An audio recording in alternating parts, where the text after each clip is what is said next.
Well, it is preview time. It is West Ham United versus Eintracht Frankfurt. I'm joined by Athers. Athers, you've just watched Real Madrid. Can you take that Thursday night? Absolutely not. No, 100%, mate.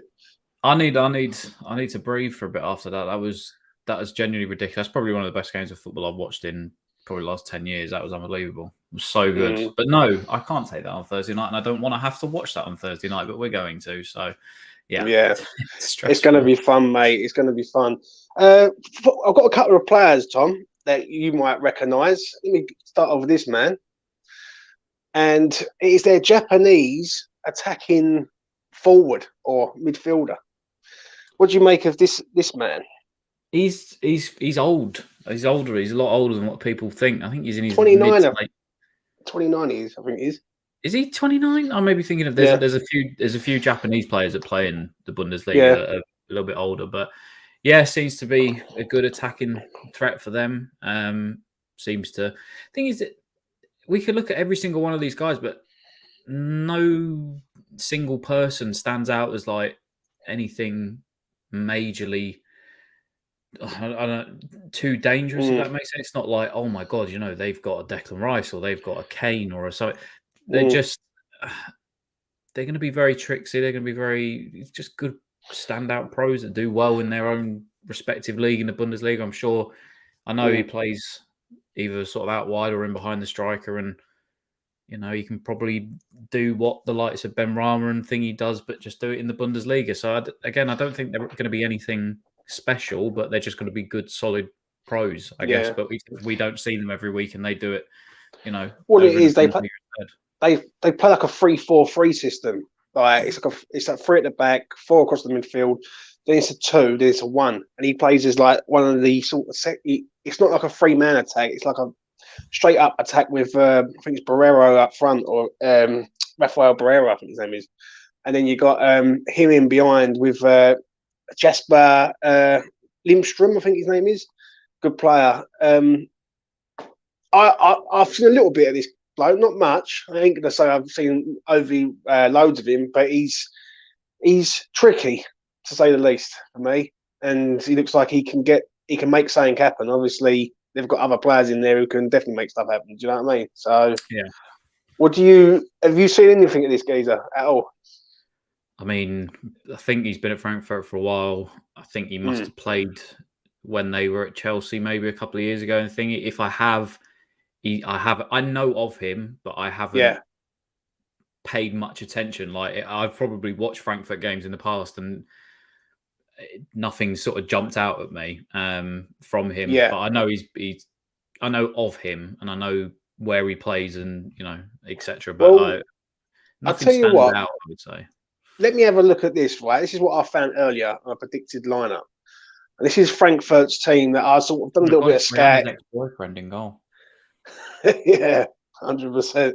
But the first name there, all right, is that that Japanese player that I think you was mentioning earlier, that Helsby. He's 38 years old, mate.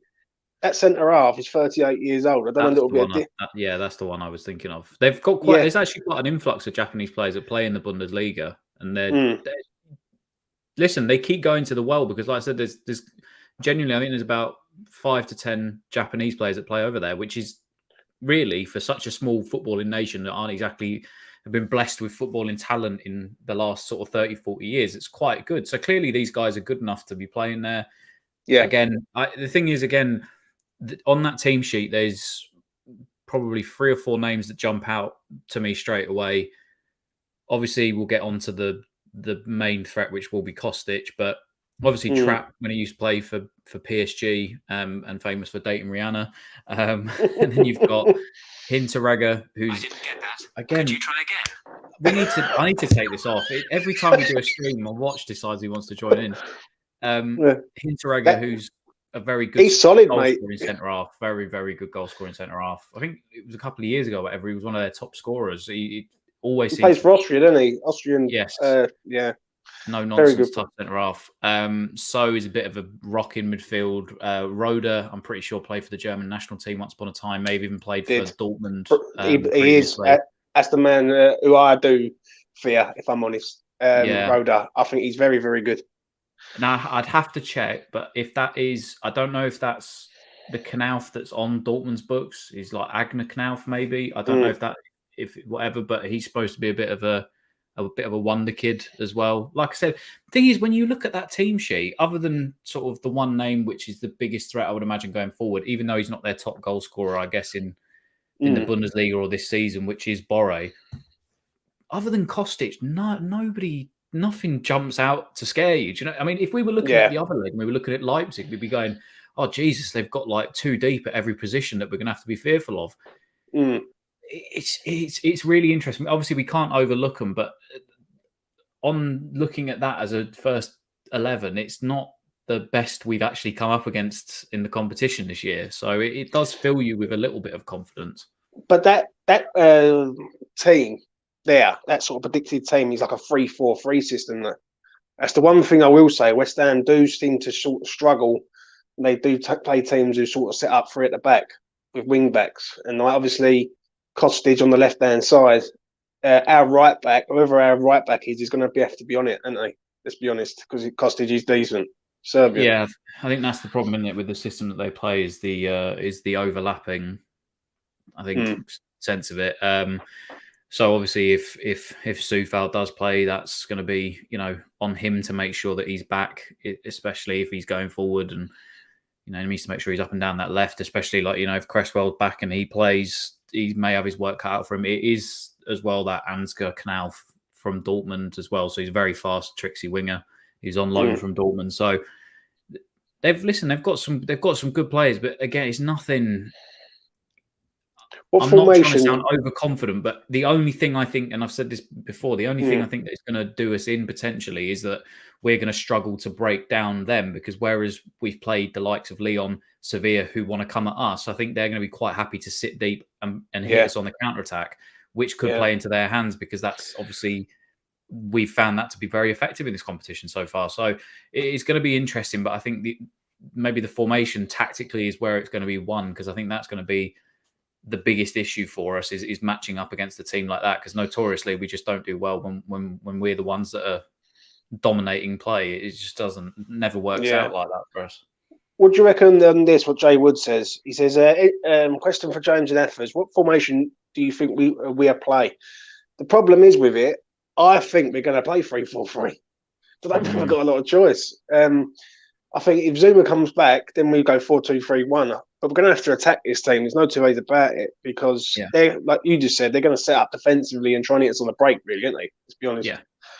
I think that's literally what John said there. I think it's at least the only. It basically relies on Zuma, because I think if Zuma's fit, I think then four at the back makes sense. But it's like we've said in the past. I don't think you should have to completely break to play against teams like this. I think if you bend ever so slightly and make some changes, but don't have to fully completely change the system that you're playing. But they're nothing, as we said, and everybody looking at it, I'm trying not to overlook them. Of course I'm not. They've beaten Barcelona in their own backyard.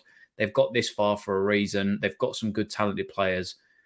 But again, when you look at that team sheet and then you look at our team sheet, nothing jumps out to me about them. But that's what I think makes them such a scary proposition, is that you do go in and you do underestimate players or a team like this, and then they do what they did to Barcelona, who I'm sure just overlooked them as a whole. So if they do set up with the Japanese centre half, Helsby, I think his name, I can't pronounce his name, don't want to butcher it too much. Nice one, Tom, that's why you're here, son. He's 38 years old, Tom. We have to sort of get Bowen straight on this kid, innit, and just push him completely back. I think this is why the first leg, I'd like to take at least like a 2-goal lead. I think like a 3-1 would be ideal performance for us, because obviously Indica got sent off over in Barcelona. He's there, other than Hinteregger, their sort of star young up-and-coming centre-half who's been touted to go to some big clubs. So him not being there is a massive miss. So yes, having a 38-year-old, I tell you what, if I was Mikel Antonio, I'd be licking my lips at the fact that I would potentially have him to go at. Saying that, Antonio, when he's playing usually against more than 2 centre halves or 3 centre halves and they crowd him, he's struggled. He can get very isolated up there. So it's going to be key for for Jarrod Bowen to stick to him like a fly on shit, maybe on the counter attack, and make sure that he's making those runs off of Antonio. If Antonio can take, as we saw against Lyon, centre halves out the equation, and Bowen can make that run through, like when he scored the third goal against Lyon. It's going to be interesting. But I think Antonio, whatever it is, he's going to have his work cut out for him, because he's going to have to, if he doesn't score, at least just occupy those centre halves as best as he can. He should dominate against one or two of them at least. I think if he's up against the 38-year-old Japanese international, then for me, it's like he has to win that battle. Like, there's no toys about. Obviously, Hinterragger is a good centre half. Like, when I've done a bit of research earlier, and I was having a look at their team, and I see him in there, I thought I recognise the name. I thought, is it the same geezer who plays for the Austrian national team? And it is, and he's pretty solid. Like, I don't know. I've got a feeling these might be quite decent at set pieces. I don't know why. I'm almost certain. Correct me if I'm wrong, somebody in the chat or whatever. I'm almost certain he was one of their top scorers the other season from set pieces. Like, he always got his head on things. He was seemed brilliant at it. So yeah, I think that's obviously going to be one of their main parts. They may have a bit of size. I think we're looking at some of these names of ones that I remember or recognise. There's a bit of size in them at least. So we're going to have to be switched on. I mean, European semi-finals, I can't exactly speak like we've got experience in it and we know what that's like, but they're tricky things. They can be in nervy times. When you think tonight's a prime example. Oh, look at that! You've got a 2-goal lead against City, against Madrid. It looks like we're going to go 4-5-0 up. Before you know it, oh god, it's 2-1. Oh, it's 3-2. Oh, it's So you've got to be switched on, dialed in at all times. It's going to test our players, and you've got to have good mental strength and the rest of it to get through it. But I think it's going to be a massive boost for us if we do go out of that with at least a 2-goal lead. Obviously, the job's not done, but all of a sudden you start to feel a lot more better about the job that you have to do next week. What's the team for you on Thursday for West Ham? Obviously, Areola in goal. Sooner Fabianski hangs his boots up, the better. And we actually sign Areola on a permanent. But yeah, Areola in goal. Does it, before you answer me, Tom, does it tell you that if we go 4-2-3-1, that to me says we're going for it against them at home? If we go 3-4-3, we're really defeating ourselves, ain't we? Like, to a point, if we set up the same system as them, even though they are good at it. Yeah, that's why I was kind of umming and ahhing at, is what do I want? And I don't, what was it when we played teams over the last few years? We played them a lot in this league. I mean, prime example, we played one at the weekend in Chelsea, which actually should realistically prep us quite well for what we're going to face on Thursday, because it's not really going to be much better than what Chelsea threw at us. So no, I think you have to stick with 4 at the back. I think, like you said, I think whatever the expression is, you spite your nose to cut your face, or you cut your nose to spite your face, whatever that one is. I think you go Soufal. I think you try and make it as attacking as possible. And if I'm banking on the fact that Zoom is back, because I think he's been in training and it looks as if he may be fit to play. Yeah. But my God, we're going to ruin him and he's not going to play for the rest of the season after that. But I'll say him because I think he'll play. I think it'll be Zuma, Dawson, Cresswell, Souček, Rice. Probably, obviously, Bowen on the right. Fornals on the left, or again, still wouldn't mind him in behind the striker. Antonio up top, but I really want to see Benrahma play. I think for me, I've got such a conundrum with him at the moment, because I'm like, his end product hasn't been the best in recent weeks, but I look at sometimes he puts the fear of God into defenders when he's running at him and stepping over and doing, and he can make it happen if he wants. Yeah, I agree. It's just if that final killer ball or that final strike, and my God, what a player. I mean, he's a good player now, but it's just that end product sometimes. But I think when I look at him and I think over the last few weeks, when he's come on, into the game, or he started, there are times when he runs at defenders and they are bricking it. So I think for me, maybe drop Lanzini, but I think he's liked what Lanzini's offered him in Europe this season. It wouldn't shock me if we saw him and maybe bring Benrahma as an impact sub. But I think, for instance, if you've got a 38-year-old and Benrahma's running at him a full headed steam, and he's got Antonio one side and Bowen on the other. You know, it should it should spell disaster. So, yeah, I'd like to go with Benrahma, I think, from the start on this one. Let me ask you this, Tom. Is Kafal the right choice at right back, or is it Ben Johnson for you? Because obviously Kostic is going to be their main danger. Let's be honest. Down that left-hand side, he's going to be coming down there. He's very good. He scored some good goals. Is it Ben or is it Kafal? Because I thought Kafal was poor on Sunday against Chelsea. I don't know about you. I thought they both were. Johnson, even the last couple of weeks. Yeah, but what Kostic has to realise is that if he gets past Souval or Johnson, he's got a brick wall and Craig Dawson waiting for him on the other side. Yeah, I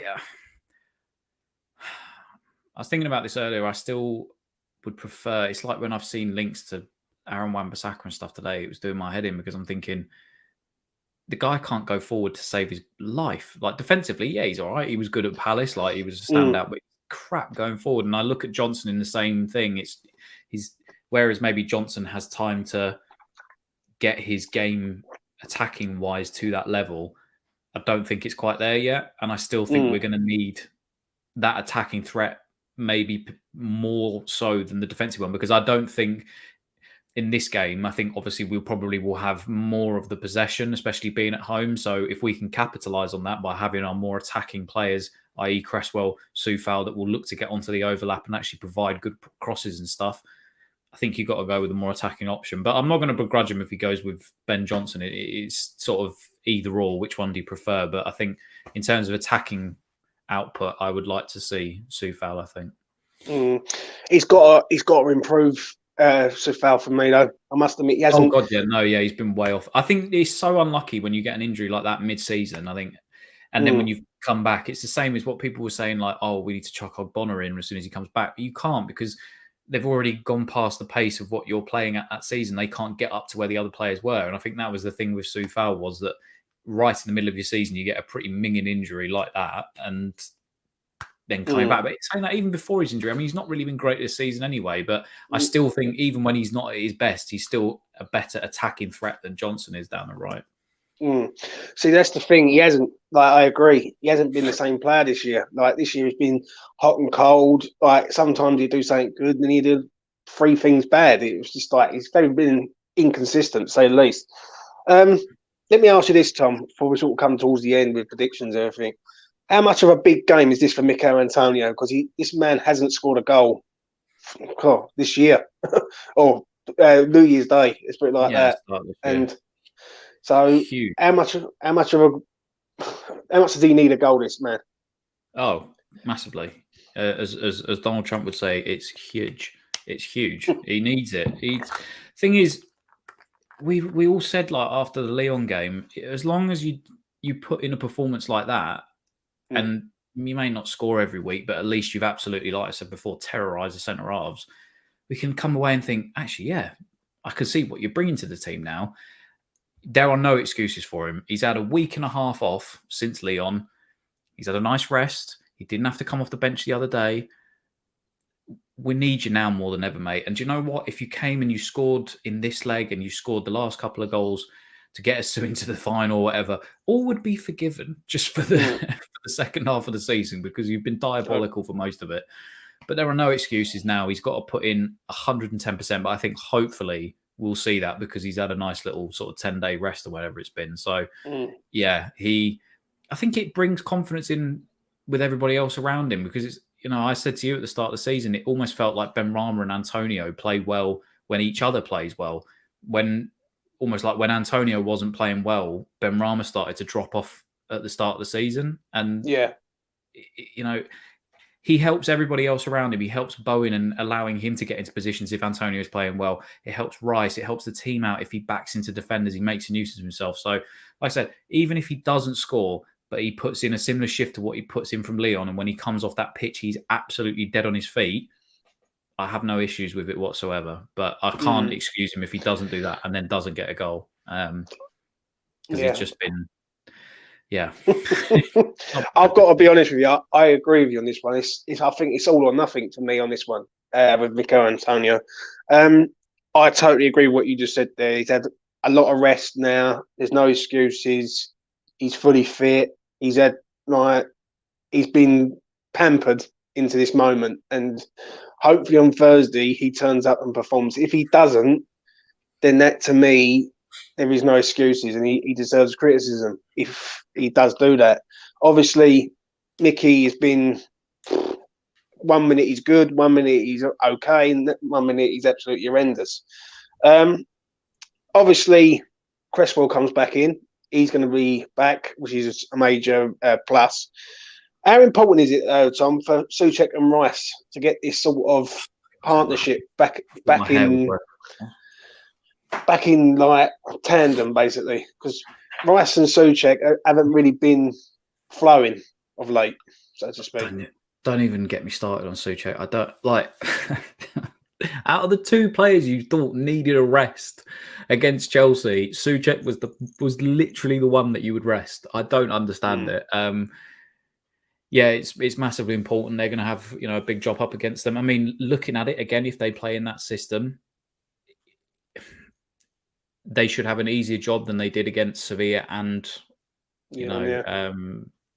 and Lyon. They should have it easier. But yeah, both of them Czech boys need to step up on Thursday again. It's just not really been the season for them. And how much of that do we attribute to the fact that they were absolutely knackered after the Euros and they've literally not had a single break since then? And again, I felt sorry for Souček at the weekend because I thought, my God, what does this guy have to do to deserve, just one game on the sidelines?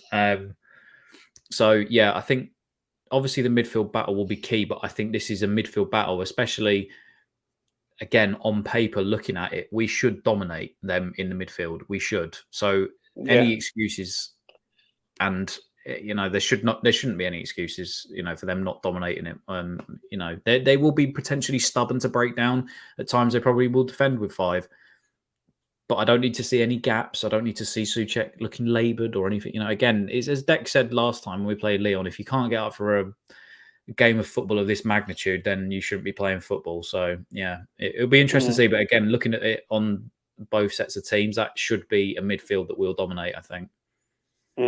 I agree. I think Souček and Rice have to put in 8+ performances.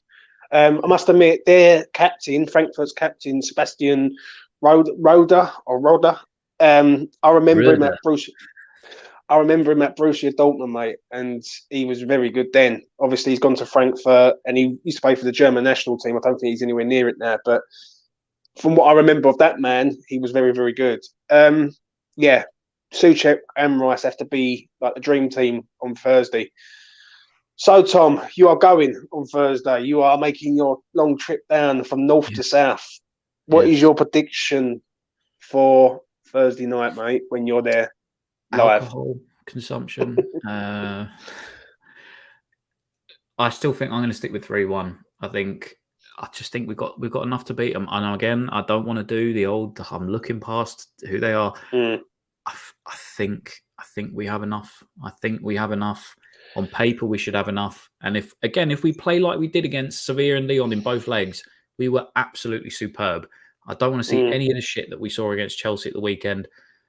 Even the second team, we weren't actually that bad. We actually frustrated them quite well. But before that, the likes of the Brentford game, it's like, park that aside, forget about it, focus on Thursday, one game at a time. Let's just put a performance in. Let's just negotiate our way, get safely through to the final. But most importantly, take a lead to Germany because it will be hostile out there. There'll be a lot of fans. There'll be a lot of fans there on Thursday night. I'm going to have to keep Rebecca away from trying to headbutt Germans. I've been learning German just in case they start on me. I've been learning Mein Augen to pretend like I'm blind by saying my eyes. Mein Augen, I can't see. So, yeah, no, it's gonna be a good night. But I don't think I said just to Rebecca in there. I was like, it hasn't settled in that my club are in our club are in a European semi-final. It's wild to think, but hopefully the emotion and the occasion doesn't get to the players because, yeah, it should be one hell of a game, especially if it's anything like what we saw tonight. I don't think it's going to... I said the other day, I think we go through them. And where I've done the research today on... What was it like? I called it like my arsehole after a curry, wasn't it? Yeah. I did think we would go through Frankfurt quite easily, but my opinion's quite changed over the last few hours. Seeing the system that they're going to play, West Ham just don't do well against that system. That's the only thing I will say. I'm not going to be negative. I do think we will beat this team, but I think we'll beat them like 2-0 or something. I think if we can get a 2-0 lead over there and take it over there, I think we'll be great. I think we'll be good. But they drew this weekend, didn't they? They haven't won a game, Tom, since the 13th of March in the Bundesliga. Great. That's over a month. We know who likes to break those omens and records then. I must admit, I didn't want to mention that on the stream, but I thought, you know what, I will. Yeah, it's the 13th of March is the last time that they actually won a game. But what I did notice when I was doing a little bit of research on Frankfurt is they've got a tendency to, they love a draw. They love a draw. They love to set up and be hard to beat. And I think it could be them twice a year in Burnley, you know. Yeah. And we haven't beat them this year. Probably the worst comparison I've ever done, yeah. We play teams like this week in, week out, and we play a better standard of team like a Frankfurt every week in the Premier League. I think the fans are going to push us over the line, though, this game. Of course we will. Yeah, 100%. All right, it's going to be buzzing in there on Thursday night. So I'm going to go for a 2-0. I did say 3-0 the other day. I've changed my mind. I think we're going to score 2, shut up shop, and try and get out of there without conceding. The only fear I do have in this is that 3-4-3 is just West Ham just don't perform well against 3-4-3 systems. Yeah. Like every time we've played a 3-4-3, I think it was Wolves away this year, 3-4-3, nothing. Chelsea the other day, 3-4-3, nothing. Even Brentford to a point, they slotted out to a 3-4-3 and literally nothing again. So it's one of them systems where West Ham don't seem to sort of work out how to get around it. But if West Ham set up 4-2-3-1, then I'll be over the moon with that. I just don't want us going playing their game. I want us to play our game, if that makes sense. Do you know what I'm saying? Yeah. And do you know what I mean? So it'd be interesting to see. What's your final thoughts on before we go, son? Yeah, no, it's just a question. I think you've got to go out there. I think that would be a statement of intent if you go out with a 4 at the back and say, look, we're gonna try and go for you here. If you look at it, we are the better team. The top teams, when they go, when Chelsea played Madrid the other week, Madrid didn't go to Chelsea and go, oh shit, we're playing Chelsea, we're gonna have to go 3 at the back now. They just went, right, we'll play our tried and true 4-3-3. Yeah. Yes, I know they're world class, but you don't always have to change for the opposition that you're playing against. And I think, like you said, we've always seemed to struggle against teams that play that system, and when we play that system as well. So just bend, don't break, David Moyes. Just 4-2-3-1. Go with your tried and trusted system, and it worked against 2 of the top best teams in the competition in the last 2 rounds. Don't change it just for Frankfurt, because I think you'll come unstuck. Yeah, I agree. I must admit, one thing I will say is when I look at Seville, and I look at Lyon, and then I look at Frankfurt, Frankfurt is really the weakest opposition out of them 3 teams, by a country mile. So West Ham's just got to turn up and impose themselves, make it like a Premier League game, really, more than a Europa League game, if that makes sense. My final thought is this: it's going to be massive on Thursday night. Everyone who I've seen on Twitter and social media have all said that they're going. It's going to be an absolute pandemonium atmosphere, and we need the fans more than ever, especially in regards to West Ham. Because I do think there's going to be times where West Ham might get frustrated against Frankfurt. That's one thing I will say. I think they're going to set up and they're going to try and be hard to beat. If we can get a goal early, I think we can roll them out the ground. But it's just whether or not we can get the goal early. As I said earlier on, Antonio has to turn up. There's no 2 ways about it. Antonio, Rice, Souček as a pair, and hopefully Zuma sitting in that back line. If he isn't, then I think Moyes will go 3 at the back, and that's the fear that I do have. Do we know who the ref is yet? No idea. As long as it ain't that, well, it ain't gonna be that German, is it? No, it can't be. No. Thank God it ain't that German that was refereeing us against what was it, Lyon in the first leg. But I'm gonna go for a 2-0. Tom's saying 3-1. I just hope that we can get out of it with a win. if we don't get out of it with a win, Tom, and we say we get out of it with a draw, is that bad, or is that okay in your eyes? No.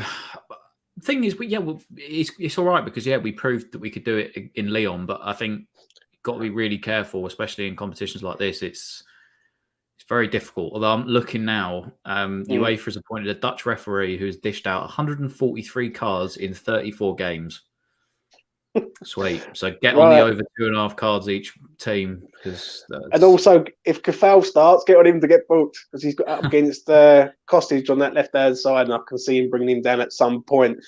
Anyway, that's enough from me and Tom. That is the final video before the game on Thursday. If you are going, please go and enjoy yourselves. Like, I really do mean that. And sing your hearts out to your heart's content. Tommy's going to be there with Bex. Lucas is going to make his way across the Atlantic. Oh, he's bored and he's playing at the moment. He's coming to England, and he will be somewhere around Stratford, like some drunk American. Lost in Stratford somewhere. Yeah, Lucas lost in Stratford. That'll be a video. And listen, it's whatever happens on Thursday, I do believe that something special could happen with West Ham. I really do believe that. Do you know what I mean? I think he's setting us up for this moment. But we've been shown the door. We've just got to smash our way through it now, and we're one tie away from a final. So yeah, please smash a like on the videos. Please do subscribe to the channel if you are new around here. It goes a long way. It really helps me out. And I'll be back Thursday night riding solo. Straight after the game, about 10:30, I will be on here doing an afterthought, and I'll play our ratings as a combined. Hopefully the boys are getting 8s and 9s and not 2s and 3s, and we will see. Anyway, take it easy. All the best, and bye for now.